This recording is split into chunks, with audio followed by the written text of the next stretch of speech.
Olá, amigas e amigos, sejam novamente bem-vindos ao canal da Associação Espírita Teresa d'Ávila, que vem apresentando a série Aspectos Morais na Revista Espírita.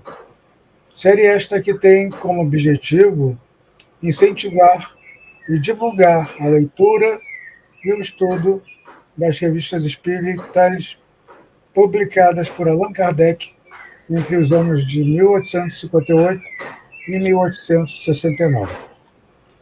O artigo que veremos hoje, um artigo realmente com aspectos bem interessantes, se intitula Maria de Ágreda, Fenômeno de Bicorporeidade. Então, só pelo fenômeno aí já deu para perceber que tem coisas muito interessantes pela frente. E comigo estão os companheiros Sônia Hoffmann e Felipe Rocha para estudarmos e analisarmos esse artigo. Olá, Soninha. Oi, Eduardo. Olá, Felipe. Olá a todos os nossos queridos amigos que estão nos assistindo, nos ouvindo. Eu não estou aqui em um fenômeno de bicorporeidade, estou mesmo somente nesse local, não estou em outro local, mas com uma grande vontade de nós conversarmos sobre esse artigo e também incentivar todos vocês e a todos nós para sempre continuarmos estudando a doutrina, na doutrina, as várias possibilidades de artigos que a Revista Espírita traz, sempre lembrando a todos que, se não tiverem a possibilidade de manusearem fisicamente a Revista Espírita, que podem ir até o site da Federação Espírita Brasileira, feb.net.org.br,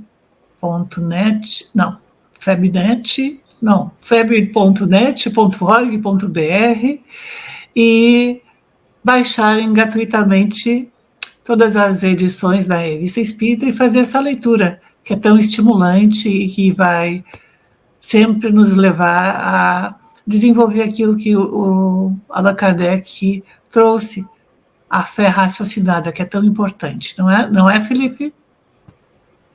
Olá, Soninha, olá, Dudu, olá, nossos amigos que nos acompanham.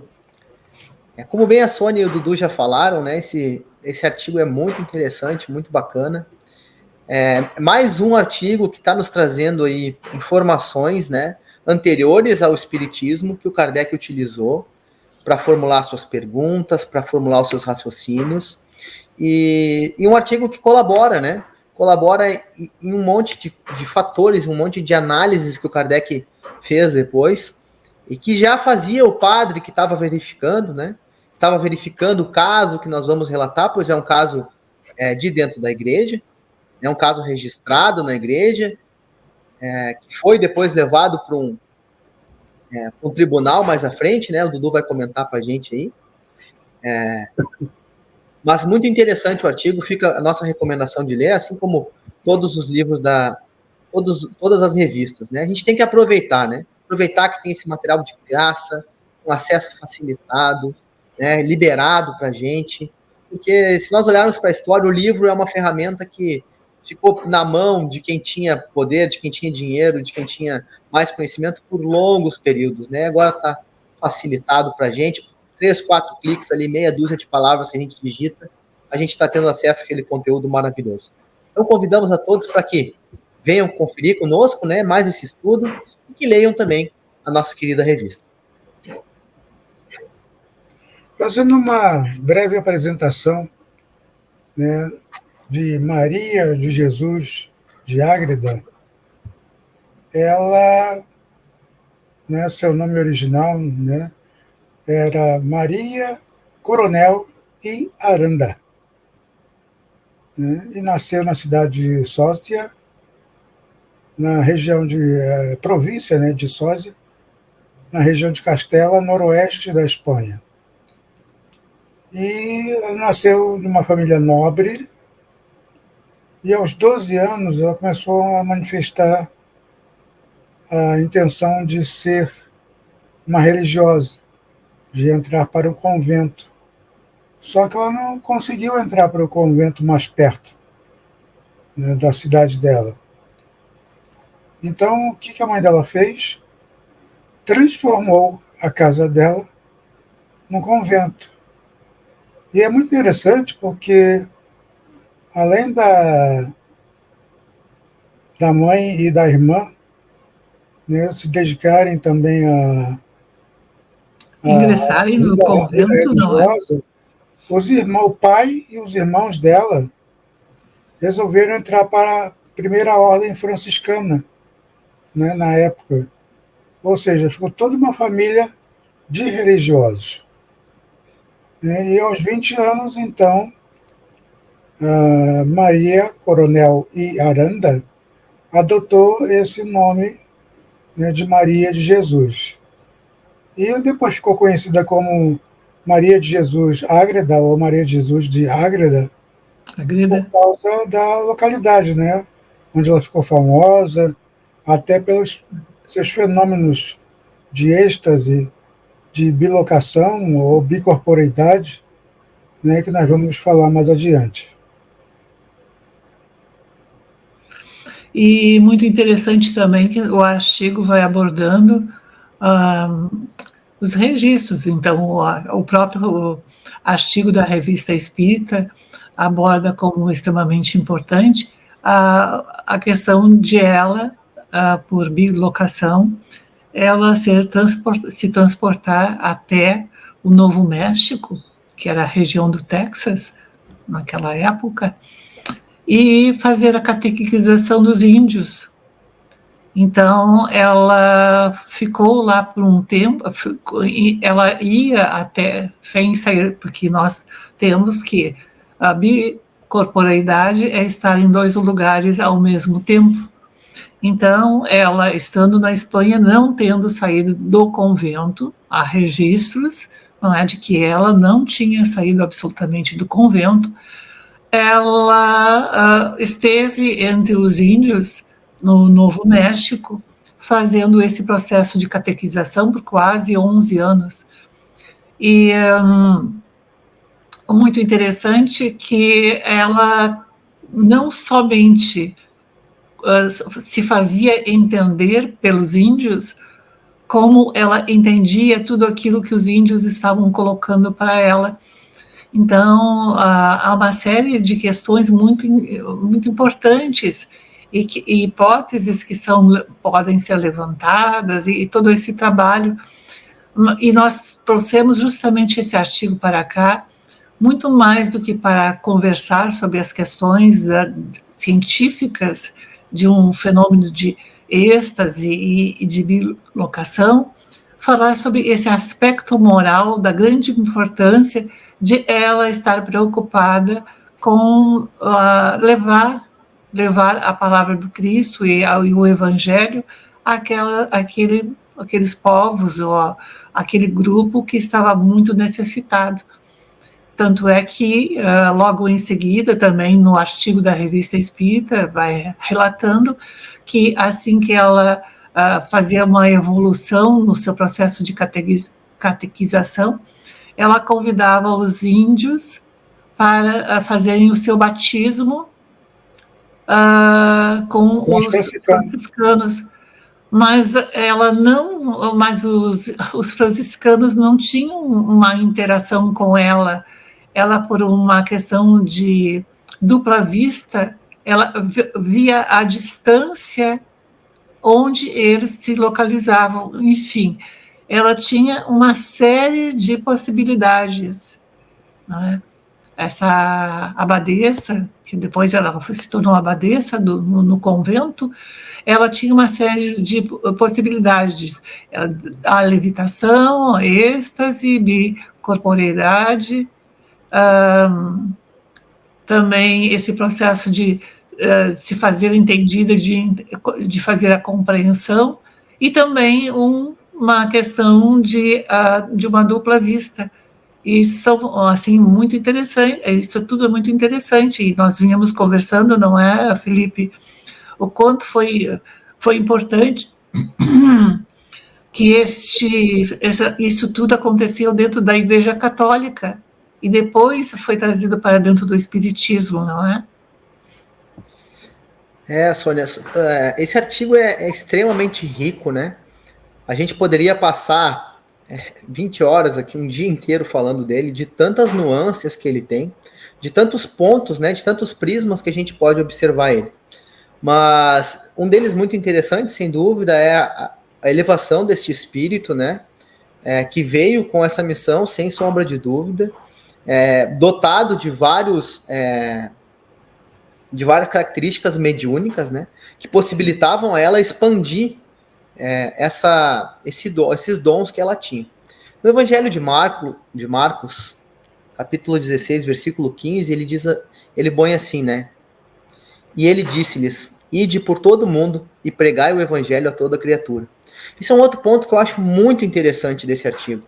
Muitas das vezes, e principalmente dentro do âmbito espírita, eu creio que vocês irão concordar comigo, a gente se retém ou pensa que o espiritismo é algo de elevação cultural e não pode alcançar certos nichos da sociedade, ou ele não é para pessoas talvez um pouco menos cultas, um pouco menos instruídas, né, até com um pouco menos poder aquisitivo, porque não vão entender, são muitas nuances, muita dificuldade, a gente fala de física, de química, Mas olha só, a gente tem essa irmã, séculos atrás, indo pregar para índios que sequer tinham contato com a civilização ocidental, né? Sequer tinham contato com a história de Jesus, né? E através do amor, né, esse elemento educador tão importante, né, através da vontade, do exemplo que ela dava, ela conseguiu passar para os índios a vontade de pedir para irem ser batizados, de procurarem os franciscanos, né? Então é um elemento cristão muito importante, né? E como tu tocou depois ali, né, Sônia, isso acontecer dentro da igreja, dentro do meio eclesiástico, né, onde foi botado a verificação, onde foi posto à prova e foi verificado que era verídico o fato, né, até porque não teria como aquela irmã, aquele conventinho lá em Castela se deslocar até o Novo México, né, que era onde estavam os índios, e conversar com aqueles índios, e aqueles índios serem capazes de descrever ela, de falar dela, de falar das feições fisionômicas dela. Não teria como ser algo material, né? Não teria como ser alguém que tivesse ido ali naquela civilização tão longínqua e desconhecida, né? Nem os franciscanos conheciam eles ainda, se compreenderem, né, mutuamente, não é? E eles terem a capacidade de se compreender, né? Isso aí é um outro elemento muito legal. Eu vou me permitir tocar dentro de um outro tema, que são esses fatores mediúnicos dentro da Igreja Católica. São inúmeros registros que nós temos, e nós vamos deixar até na descrição do vídeo aqui um livro chamado Manuscritos do Purgatório, onde uma irmã falece e dá informações do outro lado, né, dá informações da vida espiritual para uma irmã reencarnada. E essa irmã toma nota dessas observações, faz um questionário com a irmã desencarnada aos modos de Kardec, inclusive foi numa época bem parecida, 1873, né? Contemporâneo de Kardec, ou pelo menos do Espiritismo, né? Kardec já devia estar quase desencarnando aí, eu estou um pouquinho perdido na data, mas... Foi em 1873, se foi em 1873, o Kardec desencarnou em 1869. Então tinha 6 anos ainda que o Kardec estava para estar no meio nosso, né, no nosso meio material.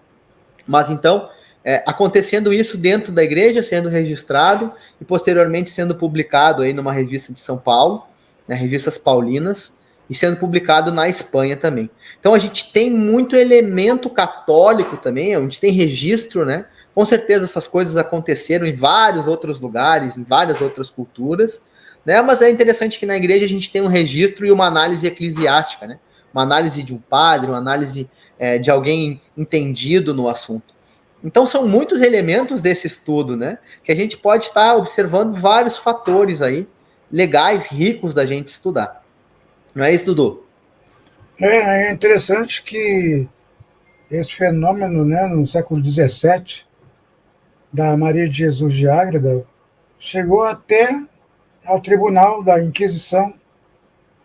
Eles começaram a analisar durante alguns anos, né, esse fenômeno dela, chegaram a convocá-la em 1860, não, 1685, não, perdão, 1660, que a convocaram para falar sobre isso, e não encontraram nada que pudesse condená-la. Olha só, gente, né?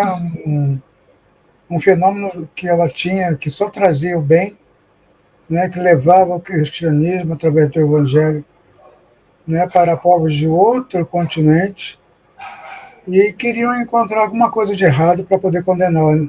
Graças a Deus não encontraram nada. E outra coisa, né? Ela era muito amiga do rei de então, que era o Felipe IV, que trocaram correspondência durante 20 anos. E ela também era muito amiga de alguns nobres, né, da realeza espanhola, ou seja, acho que o pessoal da Inquisição não ia querer se mexer com ela, né, mexer muito com ela, né, Sônia? Eles eram bem espertos, porque por muito menos muitas outras pessoas foram levadas, condenadas e, né, e até queimadas. Mas, bem, eles sabiam onde eles estavam mexendo também, não é? Não, Mas eu achei muito... Oi? Essas cartas, elas existem até hoje, e é um bom estudo para determinar assim como é que era o momento político, porque por incrível que pareça, né, a Maria de Jesus, ela escrevia conversando sobre política com o rei Felipe IV. Então, E há muitas especulações, porque como ela também era e tinha todo uma questão assim muito moralizadora, a gente não sabe exatamente o que era esse aconselhamento político que ela fazia com o rei e com os nobres daquela época, se era também na sua relação com o povo, não é? Se era essa política de atitude, de comportamento, de conduta, enfim, mas que ela era uma conselheira no âmbito político, ela era, né? Esse relato consta. Agora, é bem interessante o recorte que o Felipe trouxe inicialmente sobre aquela questão de levar aos índios, e isso nos traz para a atualidade, para essa perspectiva inclusiva que o movimento espírita precisa ter, de olhar para as diferenças e de perceber que as pessoas, elas estão ansiosas, e todos nós que estamos encarnados ou reencarnados somos espíritos em evolução, e que nós precisamos, justamente para a nossa evolução, de vários esclarecimentos e de várias orientações, e que o movimento espírita não pode se furtar a receber diferenças nas instituições ou em qualquer outro local, uma vez que todos nós estamos precisando de esclarecimento, não é? Todos nós estamos precisando, sim, levar e trocar e também entender o quanto a proposta do Cristo, a proposta evangélica, a Boa Nova, era uma proposta inclusiva, porque Jesus mesmo, ele mesmo não fez nenhuma espécie de diferença, ele sempre trabalhou pela transformação moral de toda e qualquer pessoa, não é? Ele nunca pensou em excluir alguém. Então, por que nós vamos pensar em excluir? E esse recorte que o Felipe vem trazendo sobre essa perspectiva inclusiva da necessidade de nós olharmos para as diferenças, dessa possibilidade e dessa extrema necessidade, quer dizer, já é algo que vem vindo desde sempre. Não é uma coisa assim, muitas vezes as pessoas dizem, mas isso é uma coisa muito nova. Não, não é muito nova, não é? Ela já vem de muito tempo. É que nós ainda não paramos para perceber e olhar essa riqueza que temos ao nosso dispor, que consta da literatura na Igreja Católica, mas também consta na literatura espírita. Como é rico tudo isso. O que nós precisamos é fazer este contato e estudar com muito mais seriedade tudo o que está acontecendo. E é muito legal a gente poder abrir a nossa cabeça, né? Tirar um pouco dos preconceitos que muitas vezes filosóficos, dogmáticos que nós temos ainda, e olhar com uma seriedade para esses artigos, né? Nos permitir perguntar as coisas, né? Nos permitir questionar, nos permitir ter dúvida, porque o artigo em si ele é um recorte, né, de um outro artigo, né, que o Kardec avaliou, analisou, e dentro dele nos abre muitas dúvidas, né, que a gente pode ir reflexionando, levantando hipóteses, né? Por exemplo, será que ela foi lá corporalmente ou foi perispiritualmente? Bom, para a gente que estuda o espiritismo já é simples de responder, né? Ela foi bicorporeamente, ela foi transmutou o perispírito dela e o perispírito se fez visível lá para aqueles irmãos indígenas, né? Mas na época o padre não sabia disso. Então, se a gente for lendo o artigo ali, vai ver que ele levanta essa dúvida. Tá, mas será que ela foi corporal ou será que foi espiritual? Ela dizia que tinha ido espiritualmente. Ele achava que ela tinha sido... como é que a gente fala quando um marciano vem, um ET vem e recolhe a pessoa? Abduzida. Que ela tinha sido abduzida e levada até o Novo México, né? Mas tudo bem, era uma dúvida, ele não sabia, né? O espiritismo vem nos trazendo outras informações. A gente pode levantar a dúvida também da comunicação, não é, Dudu? Como que se deu essa comunicação? Ela falou na língua deles, uma língua que era desconhecida para ela, sem sombra de dúvidas, ou ela transmitiu o pensamento para o perispírito deles e eles fizeram essa tradução. Então são dúvidas que a gente pode levantar e não estão respondidas no texto. Mas que é legal a gente ir se questionando, tá, mas e isso? E aquilo? E como é que aconteceu tal coisa? Isso vai nos enriquecendo, vai ajudando a gente a fazer aquilo que a gente já comentou aqui antes, que é o mapa da ignorância, né? O que eu desconheço sobre o assunto que eu estou tentando entender. E eu ia estudar isso. Bom, mas o que diz lá no livro dos espíritos sobre a comunicação? O que diz lá no livro dos médiuns sobre a comunicação? Como ela se dá entre encarnado e desencarnado, entre dois desencarnados? Então são coisas legais da gente ir estudando que a revista vai nos trazendo dúvidas, né? E nada melhor que uma dúvida para melhorar o conhecimento, né? Para enriquecer o conhecimento. E então, ela estimula o conhecimento, atrás, né? A dúvida é o que estimula o conhecimento. Mas nós temos que ir atrás, né, Sônia? Muitas das vezes a gente vê o pessoal espírita, e botamos nós nesse mesmo bolo, num comodismo, né? Sobre tudo temos opinião, mas sobre muito pouco temos base, né? Sobre muito pouco estudamos. Aí entram, por exemplo, o rei Filipe, por exemplo, que conversava lá, de certo, um ser já iluminado, a começar pelo nome, né, Dudu? O rei Filipe IV, esse da Espanha, né? Tem o Filipe IV da França lá, que não foi lá grandes coisas, né? O Belo. Não foi um rei tão bonzinho assim. Mas esse rei aí já tinha uma elevação, de certo, um pouco maior, porque já tinha essa abertura para conversar com uma irmã, né? Mas o quanto esses artigos nos abrem, né? Às vezes a gente fala um monte de coisa aqui, né? Eu até me policio para não falar coisa demais. Mas o quanto nos abre a cabeça, o quanto nos abre possibilidades. E sempre trazem, né, esse aspecto moral tão importante. E esse aí é tão rico, né? E para mim, o que pega mais é essa parte do pregar. Pessoal, vamos pregar para todo mundo. Vamos falar de Jesus para todo mundo, né? E Chico fala para a gente, né? Falar de Jesus já tem muita gente que faz. É importante que nós façamos como Jesus, né? Então, além de falar, vamos nos policiar para sermos parecidos com Jesus, ou pelo menos em uma situação, mesmo que não reflita ainda o nosso íntimo, né? Puxa, mas o que será que Jesus faria neste momento? Como será que ele falaria com essa pessoa que está necessitando da inclusão, né? É um índio? Puxa, eu não posso falar coisas que eu falaria com alguém que tem conhecimento da minha civilização.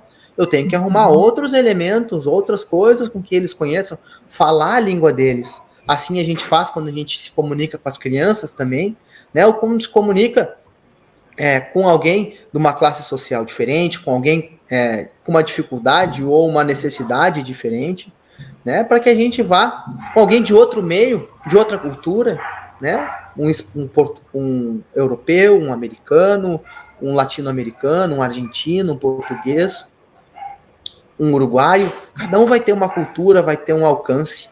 E também vai nos exigir estudo. E mais do que estudo, né, Sônia, Dudu? Prática. Né? A prática de pregar, exatamente. A prática de falar. Não é à toa que ela conseguiu falar para os índios, porque ela já tinha isso no coração dela, né? E além desses livros todos que foram colocados aqui, para as pessoas que estão nos assistindo, para lerem, para além da Revista Espírita, que é o Livro dos Espíritos, o Livro dos Médiuns, não é? O Manuscrito do Purgatório, enfim, ler também esse livro da Amélia Rodrigues, A Luz do Mundo, onde tem um capítulo que ela faz referência aos semeadores galileus, que foram os 500 da Galileia, onde Jesus realmente, ele após a crucificação, em sua última aparição, ele vem e convida todos a irem e saírem pelo mundo para fazer a evangelização. E ali, nesse capítulo,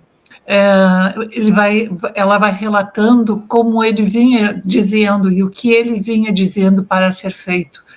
Então, é muito importante e é muito interessante. Então, quem quiser enriquecer os seus conhecimentos, e muito mais do que os seus conhecimentos, também impulsionar a sua prática, é bem interessante que possa ter. E eu acho que é uma obrigatoriedade nossa, além de trazer o artigo, trazer o estímulo para que vocês leiam, para que vocês abram cada vez mais o seu esclarecimento, o seu entendimento e a sua vontade de continuar a estudar o Espiritismo e, mais do que estudar, praticar a doutrina dos Espíritos, né?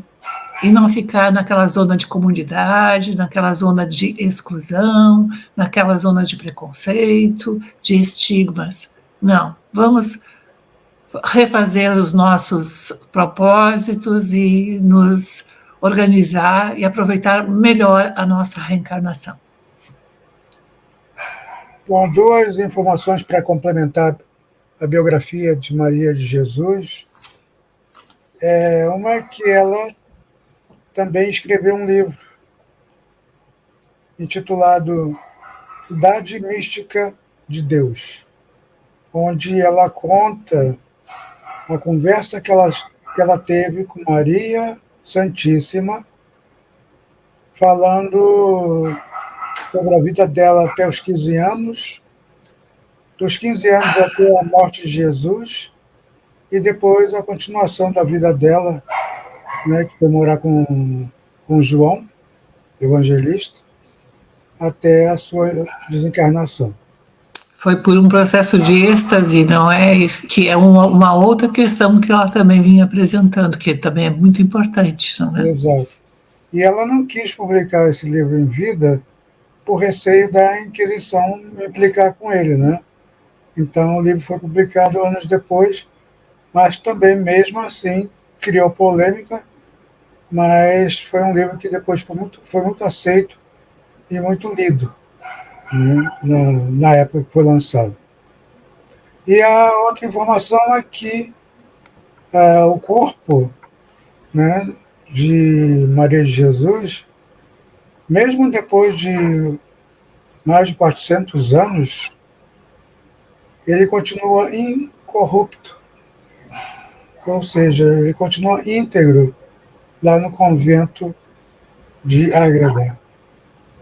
Outro fenômeno, né, bem interessante para ser estudado, ser analisado. Mas é isso aí, gente. Estamos chegando ao nosso final e desejo para vocês, né, uma boa semana.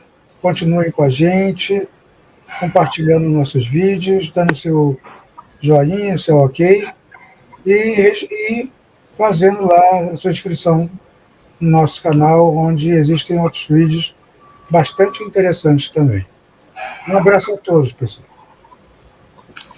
Um abraço a todos, sem bicorporeidade, presencialmente. Um abraço a todos. Quem tiver um pouco mais de dúvida sobre fenômenos de bicorporeidade, a gente tem um outro videozinho gravado lá, onde a gente entra mais a fundo no fenômeno, né? Exploramos ele mais um pouco. Quem quiser assistir, tem a história de Santo Antônio de Pádua e outros fatos aí interessantes a serem verificados. Enfim. Bezerra de Menezes e assim vai, né, Soninha? Sim. Tem vários que a gente comenta ali. Um grande abraço a todos, fiquem com Deus e até a próxima. Até. Tchau, tchau.